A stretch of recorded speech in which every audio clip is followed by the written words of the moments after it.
सोनकर। मैं बता रहा हूं, मैं हाँ स्टंट ठीक है, बजाऊंगा। तो बताइएगा ना, आपके पास आएंगे ना दोबारा में, तब बोलिएगा, तब तक याद लिख लीजिए उसको कहीं। सब लिखे हुए हैं, सब ठीक है, लिखे अच्छी हुए बात है, तो तब बोल देना, कपीश जी, बीच में बहस क्यों कपीश जी पढ़ आज रहे हो? कपीश जी आज तब बोल आम खा देना। के आए लग रहा है। नहीं नहीं, कुछ खा के आए उससे फर्क नहीं पड़ता, लेकिन जब अवसर आए तो बोले, खा के कुछ भी आए, वो स्वतंत्रता है उनको, है। हालांकि संविधान में नहीं लिखा, लेकिन फिर भी स्वतंत्रता है खाने की, तो खाने में कोई समस्या नहीं। दीपक सोनकर, प्रदीप जी आम चूस के खाते, काट के खाते? दीपक सोनकर, मैंने बताया क्योंकि बहुत सघन पालेबंदी हो गई है, तो 18 राज्य आपके साइड हैं, 11 राज्य विपक्ष के साइड हैं, ठीक। 375 लोकसभा के सदस्य आपकी साइड है, 143 विपक्ष की साइड है, जो कह रहे मोदी को उद्घाटन नहीं करना चाहिए, ठीक। 118 राज्यसभा के मेंबर आपकी साइड है, 97 विपक्ष की साइड है। ये स्कोर है अभी तक। 28 तक क्या स्कोर घटेगा, बढ़ेगा, क्या बनेगा? क्योंकि अब तो स्कोर पर मामला आ गया लग रहा। जिसने क्रिकेट के मैच में वो देखते हैं कितनी गेंदें बची हो, कितने रन बनाने हैं। जी दीपक सोनकर। देखिए अमिताभ जी, जो स्कोर आपने बताया कि इतने राज्य देश के प्रधानमंत्री जी के साथ है, उनके साथ है, मगर एक स्कोर ये भी है, जो देश की 140 करोड़ जनता है वो देश के प्रधानमंत्री जी के साथ है। जो देश की 140 जनता ऐतिहासिक कार्य को सफल बनाने के लिए देश के प्रधानमंत्री जी ने जो संकल्प लिया उसको पूर्ण करने जा रहे हैं, वो 140 करोड़ की जनता देश के प्रधानमंत्री जी के साथ जी। और जिस तरीके से ये जो एक पल, एक देश के लिए एक गर्व का पल है, जो देश के लिए एक बड़ी अनुभूति का पल है, उस अनुभूति को दूसरी ओर मोड़ने का काम किस तरीके से विपक्ष कर रहा है, वो भी देश की 140 करोड़ जनता जानती है कि किस तरीके से एक सफल किए हुए आयोजन को और सफल किए कार्यप्रणाली को, और जो देश के लिए दुनिया में एक नंबर 1 स्थान देने वाला काम करेगा, जो दुनिया के अंदर एक प्रथम स्थान देने वाला काम करेगा, आज किस तरीके से उसको दूसरी ओर मोड़ने का काम किया जा रहा है। जनता के हित के विषय से कोई मतलब नहीं, गरीब जनता के हित के कार्यों के विषय से कोई मतलब नहीं। जब एक ऐतिहासिक पल होता है उससे मतलब है, उसमें बीच में कूदने का मतलब है, उस पर सवाल खड़ा करने का मतलब है। दूसरी बात जब आप बात करते हैं समाज के की बात करते मैंने हैं, संवैधानिक बहुत अच्छा खड़े उदाहरण किए दिया, हैं, ये राजनीतिक आपने बोली बोल बहुत रहे हैं। बड़ा अच्छा उदाहरण दिया।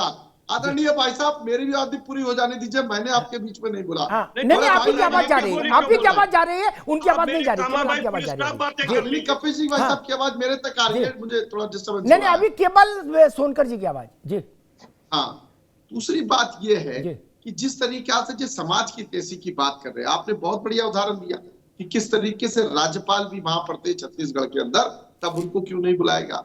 यहाँ उत्तर प्रदेश में मुलायम सिंह जी उद्घाटन कर देते हैं, वहां विधानसभा में सांसद उद्घाटन कर देता है, यहाँ देश का प्रधानमंत्री उद्घाटन करता है। इस पर सवाल नहीं खड़ा होता। आप सवाल खड़ा करते हैं कि ये दलित समाज का आप शोषण कर रहे हैं। मुझे लगता है, मैं आपको चैलेंज दे रहा हूं दोनों प्रवक्ताओं को, अगर ये दलित समाज के नेताओं के नाम गिना दे जिनको इन्होंने बढ़ाने का काम किया हो, जिनको नेतृत्व देने का काम किया हो, जिनको क्षमता देने का काम किया हो, जिनको सशक्त बनाने का काम किया हो, और काम क्या किया, समाजवादी पार्टी कार्यालय के बाहर अनुसूचित समाज के नाम को बदनाम करने का काम किया।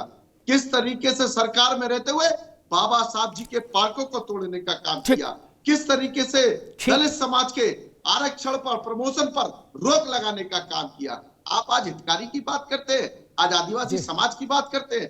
कब आपने आदिवासी समाज की हित करी? 70 वर्षों तक आपने राज किया कांग्रेस पार्टी ने, कब आदिवासी समाज के हित की बात करी? कितनी योजना उस गरीब कल्याण की योजनाओं को दे दिए, कितने आवास उस आदिवासी परिवार को दे दिए, कितने उस आदिवासी महिला के परिवार को सशक्त बनाने का काम कर दिया, कितना उनके घर परिवारों में चूल्हे जलाने का काम कर दिया। जुमलेबाजी का काम मत करिए, नीचे धरातल पर जनता के परफॉर्मेंस पर काम करिए। ठीक है सोनकर साहब, रुकना होगा। ठीक है, अभी कभी से बात रुकिए, सब लोग रुकिए। रुद्र विक्रम सिंह, कल मैंने इसी विषय पर बहस की थी, तो एक मुद्दा मेरे जहन में आया था, उसको मैंने उठाया। आज दूसरे मेहमान है तो मुझे लगा ये मुद्दा है। लिखत पढ़त वाली बात कहूंगा, परसेप्शन की नहीं, ठीक। लिखत पढ़त में भारत का राष्ट्रपति भारत के सेना के तीनों अंगों का सर्वोच्च कमांडर है कि नहीं? रुद्र विक्रम सिंह है ना? है जी। चाइना से हारे हम जवाहरलाल जी के समय में, ठीक? क्या राष्ट्र ने सर्वोच्च कमांडर को लांछित किया, अपयश दिया? नहीं। 71 में जीते हम पाकिस्तान से। उस वक्त राष्ट्र के सर्वोच्च कमांडर थे बीबी गिरी। बीबी गिरी ने कहीं उनकी फोटो खिंचाई गई, कहीं उनके गले में गेंदा की माला डाली गई, गुलाब की छोड़ो, कहीं रिलीज में भी उनका नाम आया सरकारी। प्रखर एंकर, ये किस तरह की आप तुलना कर रहे हैं? हाँ, क्या ये तुलना बहुत जायज है भैया। जब आप बता रहे हो तो हम नहीं बताएंगे। नहीं, ठीक है, रुक जाइए रुद्र विक्रम, रुकिए भाई, कभी ऐसे ये मेरे साथ नहीं चलेगा ना। रुद्र विक्रम, मैं समझना ही चाह रहा हूं, जो टॉप कमांडर है, जब भारत जीता तो सर्वोच्च कमांडर का चेहरा कहीं सामने क्यों नहीं आया? All credit goes to Indira ji. नहीं किस भाई, ना राष्ट्रपति केंद्र में, ना राज्यपाल राज्य में, सदन आहूत करने के लिए उसको कैबिनेट की अनुशंसा चाहिए। पंजाब में कैबिनेट की अनुशंसा पर दाएं बाएं किया था, कोर्ट गए तो कोर्ट ने राइट कर दिया था, गवर्नर को कहा था आपको कोई स्वायत्तता हासिल नहीं है, जो कैबिनेट ने भेजा उसी को अप्रूव करिए। आप कौन होते हैं तय करने वाले? सदन बुलाना जरूरी कि नहीं? एक राष्ट्रपति और राज्यपाल दोनों को मैं साथ ले रहा हूं। दोनों जब सदन को संबोधित करते हैं तो उनका भाषण मंत्रिमंडल फाइनल करके भेजता है, वो खुद नहीं लिखा पढ़ सकते। इसका ब्लंट उदाहरण दिल्ली में एलजी और आम आदमी के बीच में ऐसा, फिर भी विनय सक्सेना को वही भाषण पढ़ना पड़ा जो अरविंद केजरीवाल की सरकार ने उनको भेजा। ये बात सच नहीं है क्या कबीर जी? अब मैं कहूं? जी हाँ, इसीलिए आपको पूछा सवाल। अमिताभ जी, संविधान के तमाम अनुच्छेदों में यही भारत के संविधान की सबसे खासियत है कि यह विश्व का सबसे बड़ा संविधान है और लचीला संविधान है। और एक चीज आपको कह दें, सबके कार्य इसमें बटे हुए हैं, लेकिन बावजूद इसके जो आर्टिकल 79 है, इसमें पार्लियामेंट का हिस्सा में एक तरफ जहां संसद है में के अंदर जो लोकसभा है, तो एक तरफ राज्यसभा है, तो तीसरा हेड कौन है? संयुक्त सत्र वही बुलाए। अनुशंसा भले हो तो डायरेक्ट बुला लेना। मैं तो नोटबंदी के समय पे भी बार बार यही कह रहा था कि ये जो अधिकार था, ये प्राइम मिनिस्टर साहब की घोषणा का, डिमोनेटाइजेशन का नहीं था, ये हमारे आरबीआई के चेयरपर्सन का। मैं तो एक बात कह रहा हूं कि देखिए, मैंने जो भी तथ्य उकेरे हैं वो संवैधानिक उपबंधों के अंतर्गत। और मैं तीसरी चीज कह रहा हूं कि मुझे बहुत दुख हुआ कि हमारे मित्र ने हमारे किसी भी बात का जवाब नहीं दिया कि क्यों प्रधानमंत्री को ही करना चाहिए, राष्ट्रपति से आपको क्यों नफरत है, ये बताए नहीं।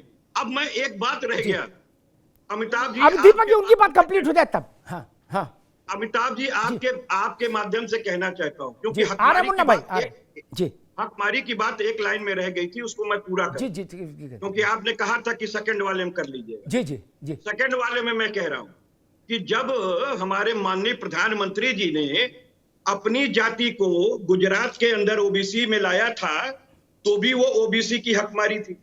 उसके बाद देखिए, विदेश मंत्री विदेश नहीं जाता था, प्रधानमंत्री विदेश मंत्री का सारा काम किए, 220 से ज्यादा देशों पे गए और अब फिर वही शुरू किए हैं उनकी हकमारी। अब चलिए रेल मंत्री पे आ जाते हैं। रेल मंत्री में मौजूद उसके इनॉग्रेशन के लिए अब रुकना होगा कपिल बाबू, अब रुकना होगा मुन्ना खान साहब, उसके बाद अब रुकना होगा आगे बात। राम मंदिर, मुन्ना खान एक मिनट रुके, एक मिनट ना रुक रुक, अभी नहीं कराया इनॉग्रेशन, ठीक। कपिल श्रीवास्तव रुकना होगा, अब आपकी आवाज अभी रुकनी होगी, अभी नहीं जा रही। मुन्ना खान, मेरा प्रश्न वही कि भारत का राष्ट्रपति, अभी रुकिए आवाज, केवल मुन्ना खान ये 220 कंट्रीज। अरे रुकिए भाई, मुन्ना खान आपके पास आ रहे हैं। जी अमिताभ जी। भारत का राष्ट्रपति सेना के तीनों अंगों का सर्वोच्च कमांडर, ठीक? 71 की लड़ाई में मुझे बताइए, बीबी गिरी के सम्मान का कोई कार्यक्रम आयोजित हुआ? भारत सरकार की किसी विज्ञप्ति में बीबी गिरी मेंशन हुए? कोई गेंदा की माला पहनाया? तब संविधान नहीं था। क्यों नहीं किया? संविधान अमिताभ जी तब जी। भी था और संविधान अब भी है। जी अब सवाल ये है कि प्रेजेंट टाइम के सवाल के लिए 70 साल पुराने सवाल को खुड़ेदना तो मैं समझता हूँ ये मुनासिब नहीं। एक बात। लोग दूसरी गजब बात, करते हो भाई। आप भव्य संसद बनाइए, विश्व में नंबर 1 संसद बनाइए, और विश्व में सबसे नंबर 1 संसद बना है साउथ कोरिया में, लेकिन वहां कौन बैठता है? एक तानाशाह बैठता है। ये नहीं चलेगा, ऐसे नहीं चलेगा। कोई कार्यक्रम अगर स्वास्थ्य विभाग से है तो वहां मोदी शो होता है, ये नहीं जी। चलेगा, ठीक बिल्कुल नहीं चलेगा। ठीक नहीं चलेगा जहां तो पे क्या रेल करेंगे मंत्री का मुन्ना काम है, खान? फिर वहां क्या मोदी करेंगे? शो, ऐसे नहीं चलेगा ये तो क्या चलेगा। करेंगे? नोटबंदी करने के टाइम रात में 8 बजे ठीक आते हो, ठीक है पटना मुन्ना मार के खान, नोट आपने बंद हो मेरे गया। प्रश्न का ये उत्तर नहीं नहीं दिया, चलेगा। आपने वही नहीं चलेगा। एडिटोरिक किया। ठीक है, अब मोदी रुकना होगा। शो नहीं ठीक है चलेगा। मुन्ना खान, रुकना होगा। आज देश मुन्ना से खान बड़ा रुकना मोदी होगा भाई, घोषित अभी रुकिए करने बात। में लगे हैं सब। मुन्ना खान कह रहे ये नहीं चलेगा, छत्तीसगढ़ में भाजपा कह रही थी ये नहीं चलेगा। राहुल गांधी कौन होते हैं भूमि पूजन करने वाले विधान भवन का? भूपेश बघेल ने कहा कि पूंछ पाड़ लो, करवाएंगे, तो करा ही लिया ना। ये नहीं चलेगा क्या? क्या मतलब भैया? बिहार में नीतीश बाबू राज्यपाल को नहीं बुलाया, पूंछ पाड़ लो, मुख्यमंत्री हैं, नहीं बुलाया है ना। सोनिया गांधी सांसद, उनसे करवाएंगे उद्घाटन विधान भवन का, पूछ पाड़ लो। तब कैसे कैसे ऐसे ऐसे कैसे कह सकते हो नहीं चलेगा? जब आपका चल सकता है तो उनका नहीं चलेगा। जाना ना भाई, ये नहीं चलेगा। मेरे शो में ये नहीं चलेगा, बाहर सब अब जहां जो है कर ले। विनोद सोनकर मसला वो हर राज्य में नहीं। अभी नहीं मुन्ना खान ना, तर्कपूर्ण बात सोचिए मेरे शो में, है ना। नई बात और तर्कपूर्ण बात, ये घिसी पिटी बातें नहीं चलती यहां, माफ करिए। विजय सोनकर, राज्यों में मुख्यमंत्री अपने चाचा से, ताऊ से, बाबा से, पिताजी से, भतीजे से, भांजे से, साले से, सलहत से उद्घाटन करा रहे हैं। क्या करे? पूछ पाड़ लो। वहां संविधान नहीं लागू हो रहा, पैसा तो वहां भी हमारा ही है, टैक्स पेयर का। क्या ये समझना चाह रहे थे थोड़ा दीपक सोनकर जी? अमिताभ जी, पहली बात तो ये है कि किसी भी तरीके से किसी भी विषय को, हर बात में संविधान को लागू, संविधान में लिखी हुई बातें सभी पर लागू होती हैं, और जब वो बातें अपने अनुसार नहीं है तो बस उस पर संविधान खराब हो गया, उस पर लोकतंत्र की हत्या हो गई। उसमें तो ये भी हो जाता है जब हम चुनाव हार जाते हैं तो ईवीएम खराब हो गई, उस पर कानून प्रशासन बेकार हो गया, उस पर सारी व्यवस्थाएं भंग हो गई।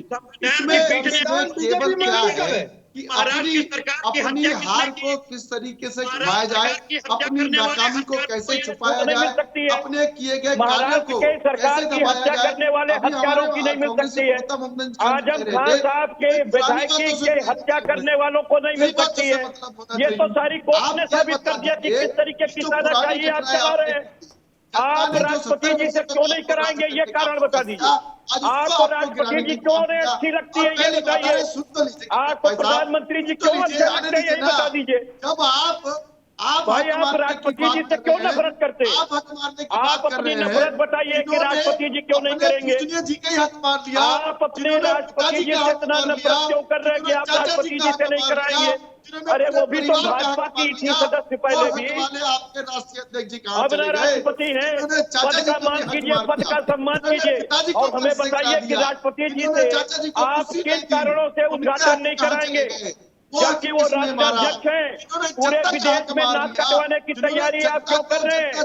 ये स्वर्ण पत्रों में लिखा जाएगा कि एक राष्ट्राध्यक्ष को भारत ने इस लायक नहीं समझा कि संसद का सर्वोच्च होने के बाद भी उससे उद्घाटन कराया जाए। शिलान्यास तो आप कर ही चुके हैं, आपको कौन मना किया शिलान्यास करने से? उसकी शिलान्यास पे मोदी जी का नाम आ गया। अरे उद्घाटन पे राष्ट्रपति का नाम लाइए, उद्घाटन पे राष्ट्रपति का नाम लाइए। राष्ट्रपति जी से क्यों इतनी नफरत है? क्या वो महिला है? प्रधानमंत्री जी महिलाओं से नफरत करते हैं क्या? प्रधानमंत्री जी बेचारों की हत्या हो महिलाओं गई। से नफरत अरे करते हैं भाई, क्या? जो आपने क्या हत्याएं बताइए लोगों ना की मुझे कराई, कि आखिर प्रधानमंत्री जी राष्ट्रपति से नफरत करते हैं या प्रधानमंत्री जी महिलाओं से नफरत करते हैं या प्रधानमंत्री जी जो है वो आदिवासी और दलित से नफरत करते हैं? ये आपको बताना पड़ेगा। एक अक्षर भी आप नहीं बता रहे हैं कि आखिर राष्ट्रपति जी से करवाने में आपको क्या शर्मिंदगी महसूस हो रही है। अरे भाई, राष्ट्रपति जी से उद्घाटन कराने में क्या शर्मिंदगी महसूस हो रही है? ये प्रधानमंत्री जी का काम है कि वो सारे विपक्ष को समेकित करके पूरे राष्ट्र को समेकित करके चले। प्रधानमंत्री जी को ये चाहिए, वो अपने राष्ट्रपति जी का सम्मान क्यों नहीं करना चाहते, ये बताइए। जनता के हितों से मतलब केवल नहीं, ये बता दीजिए कि वो अपने राष्ट्रपति जी का सम्मान क्यों नहीं करना चाहते हैं। मतलब है, प्रोपेगेंडा मिनिस्टर क्यों बन गए हैं, प्रचार मंत्री क्यों बन गए हैं, उनको हर जगह अपनी तस्वीर अपना नाम क्यों चाहिए, एक इतिहास के काले अक्षर में लिखा रुक जाइए, जाएगा। दोनों लोग रुक जाइए, दोनों लोग रुकिए, दोनों लोग रुकिए।